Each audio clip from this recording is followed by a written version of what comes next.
Stability kind of said, well, actually, the output is on the user. The output is on the user because they're putting in the prompt. So the user's responsible. We're not responsible.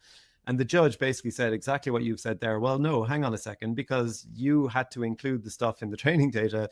And, basically that there's a whole array of things that happen before the user inputs the prompt. And so the AI company is in part responsible, particularly when it comes to like the trademark symbol, which the watermark, because the user would never be prompting for give me a watermark. They would just Yeah, prompt for something that reminded stable diffusion of a Getty image, and if it reminded it of a Getty image, it would put the watermark on.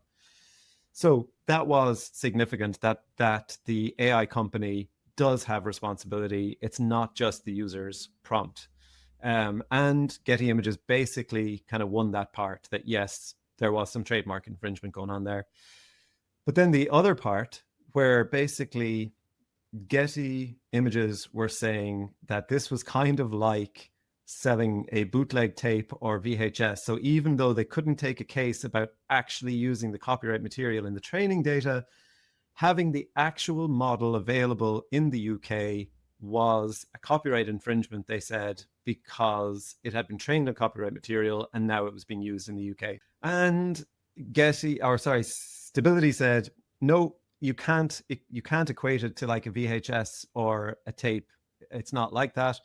But the judge said, no, you absolutely can, because if we can't, then any digital copy would be ruled out. So you absolutely can say this is an article in the legal terms, apparently. But the judge then ruled that actually there was no, and this is what the AI company has been saying all along, that the copyright material does not reside in the model. And the judge agreed and therefore said that it was not infringing on copyright.